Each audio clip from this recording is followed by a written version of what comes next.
విజయవాడ జక్కంపూడిలో ఉద్రిక్త వాతావరణం నెలకొంది. రాజీవ్ నగర్ హోల్సేల్ మార్కెట్ నిర్వాసితులకు జక్కంపూడిలో ఇళ్లను కేటాయించిన అధికారులు ఇప్పుడు వాళ్ళంతా అనర్హులంటూ ఇళ్లను ఖాళీ చేస్తున్నారు. దీంతో బాధితులు ఆందోళనకు దిగారు. కెరసిన్ డబ్బాలతో నిరసన వ్యక్తం చేస్తున్నారు. అక్కడ పరిస్థితిని మా కరెస్పాండెంట్ రాజా రమేష్ అందిస్తారు. విజయవాడ నగర సమీపంలో ఉన్న జక్కంపూడి కాలనీలో మరోసారి ఉద్రిక్తమైన వాతావరణం ఏర్పడింది. ఈ కాలనీలో నిరుపేదలు ఉంటున్న స్థలాలను ఉంటున్న ఇళ్లను వెంటనే ఖాళీ చేయాలంటూ ఏదైతే ప్రభుత్వం జారీ చేసిన జాబితా ఉందో ఆ జాబితాలో వీళ్ళ పేర్లు ఏవి కూడా లేవు అని అంటూ మొత్తం రెవెన్యూ, మున్సిపల్, పోలీస్ అధికారులు ఇక్కడికి రావడం జరిగింది. జాబితాలో పేర్లు లేని వారందరినీ కూడా ఇల్లు ఖాళీ చేయించేందుకు మరోసారి ప్రయత్నం చేస్తున్నారు. అయితే దీన్ని తీవ్రంగా ఇక్కడ ఉన్న పేదలు ప్రతిఘటిస్తున్నారు. ఇప్పుడు వీళ్ళందరూ కూడా ఎక్కడికి పోవాలనే ఆవేదన వ్యక్తం అవుతుంది. చెప్పమ్మా, ఏంటి పరిస్థితి? మమ్మల్ని అక్కడి నుంచి తరలించారు, ఇల్లు ఇచ్చారు. ఇప్పటికిప్పుడు వెళ్ళిపోండి అంటే ఎక్కడ బతకాలి మేము? చెప్పమనండి. అక్కడ పై అధికారులు ఏం చెప్పట్లేదు. వెళ్ళిపోవాలమ్మా, ఇస్తామమ్మా, చూస్తామమ్మా అన్నారు. పోనీ మాకేమన్నా నీడ చూపిస్తారేమో చెప్పమనండి. ఏదీ లేదు. నిండు నెలల మనుషులు కూడా ఉన్నాం. ముసలాముతగా అన్నారు. మా బతుకులు ఏంటి? వాళ్ళు ఏం చెబుతారు? మా బతుకులు ఏం కావాలి? ఇప్పుడు మేము రోడ్డు మీద పడ్డాము. కార్డులు చూసి ఇల్లు ఇస్తామన్నారు. కార్డులు ఉన్నాయి, అన్నీ ఉన్నాయి. మా బతుకులు ఎందుకు ఇలా చేస్తున్నారు వాళ్ళు? ఏంటంటే మాకు న్యాయం, మేము రోడ్ల పాలు ఎక్కడ ఉండాలి? ఎక్కడ న్యాయం జరిగేదాకా మాకు ఏదైనా ఆధారం చూపించండి, అప్పుడు వెళ్తాం. మేము ఎక్కడ ఉండాలి చెప్పండి మీరు సారు. మేము ఎక్కడ ఉండాలి? మేము ఇంతమంది ఎక్కడ ఉండాలి? ఎంతమంది? 500 గడప మంది వచ్చాము. ఇప్పుడు అడుగుతానేమో మేము దొంగ సిప్పులు ఇచ్చాము, మీరు అలా పంపిస్తే మేము ఉన్నామా, మేము చేసామా, మేము మీరు రాసినప్పుడు మేము లేమని అంటున్నారు. ఆయన ఏమో గుంటూరు ట్రాన్స్ఫర్ అయిపోయారంటే రాసి ఇచ్చిన ఆయన.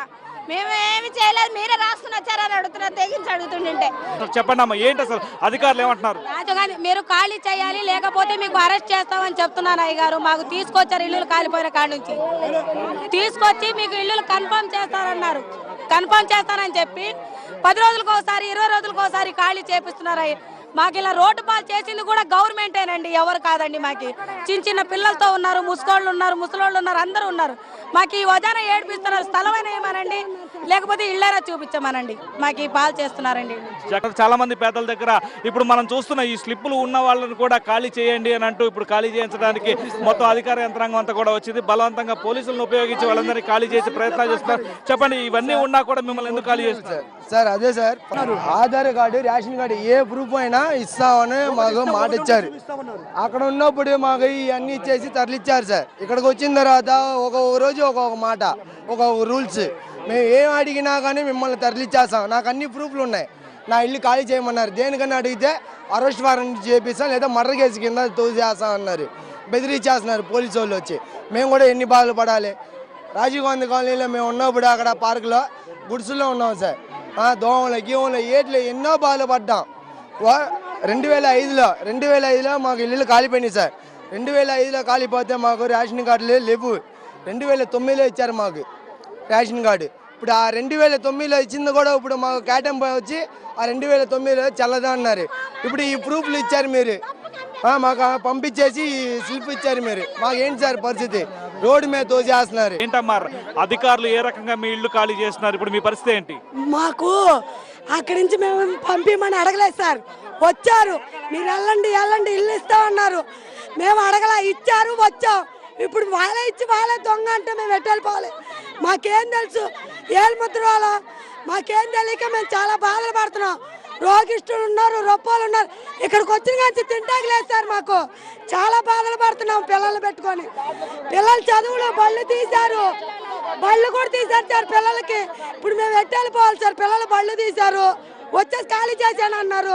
పిల్లలు చదువులు పోతున్నాయి. మాకు ఎట్టగా చదువు లేదు.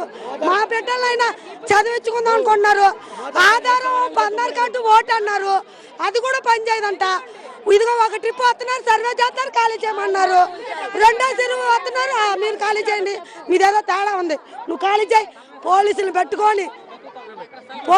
పెట్టుకొని వేరే వాళ్ళు తెచ్చి మమ్మల్ని ఖాళీ చేపిస్తున్నారు సార్. మొత్తం జక్కంపూడి కాలనీలో ఈ రకమైన ఉద్రిక్తమైన వాతావరణం నెలకొని ఉంది. ఒకవైపున పోలీసు అధికారులు కూడా ఇక్కడికి వచ్చి బలవంతంగా వాళ్ళని తొలగించేందుకు ప్రయత్నాలు చేస్తున్నారు. కానీ చిన్న పిల్ల పాపలతోటి మొత్తం రోడ్ల మీదకి వచ్చి వీళ్ళందరూ కూడా ఆందోళన కార్యక్రమం నిర్వహిస్తున్నారు. ప్రభుత్వం మాకు నిబంధనల ప్రకారమే అన్ని కార్డులు, మనం చూసినట్టయితే రేషన్ కార్డులు, అదేవిధంగా మున్సిపల్ కార్పొరేషన్ జారీ చేసిన కార్డ్స్ ఇవన్నీ కూడా ఇచ్చారు. వీటి ఆధారంగానే వీటిని నమ్ముకొని మేమంతా కూడా ఇక్కడికి వచ్చి ఇక్కడ నివాసం ఉంటున్నాం. ఈ రోజున హఠాత్తుగా మీ పేర్లు జాబితా లేవు అంటూ మమ్మల్ని అందరినీ కూడా తొలగించేందుకు చేసేందుకు రోడ్ల మీదకి పంపించేందుకు ప్రయత్నాలు చేస్తున్నారు. అలాంటప్పుడు ఇవన్నీ ప్రభుత్వం ఎందుకు ఇచ్చింది, ఈ ఇచ్చిన వాటికి గుర్తింపు లేదా, దీని మీద అధికారులు ఏం సమాధానం చెప్తారంటూ నినాదాలు చేస్తున్నారు. కొద్దిసేపటి కింద కొంతమంది కిరోసిన్ పోసుకొని కూడా నిప్పంటించుకొని చచ్చిపోతామంటూ కూడా ఆత్మహత్యకు పాల్పడతామంటూ కూడా కిరోసిన్ క్యాన్లతోటి రోడ్ల మీదకి వచ్చిన పరిస్థితి కనిపిస్తుంది. పోలీస్ యంత్రాంగం కూడా కిరోసిన్ పోసుకోవడానికి ప్రయత్నించిన వాళ్ళని కూడా కొంతమందిని అదుపులోకి తీసుకున్న పరిస్థితి కనిపిస్తుంది. మొత్తంగా తమకు న్యాయం జరిగే వరకు ఈ ప్రాంతంలో తమ ఆందోళన ఇదే విధంగా కొనసాగిస్తామని ఇక్కడ ఉన్న పేదలందరూ కూడా చెప్తున్నారు. వీడియో జర్నలిస్ట్ వెంకట్తో రాజా రమేష్, సాక్షి టీవీ, విజయవాడ.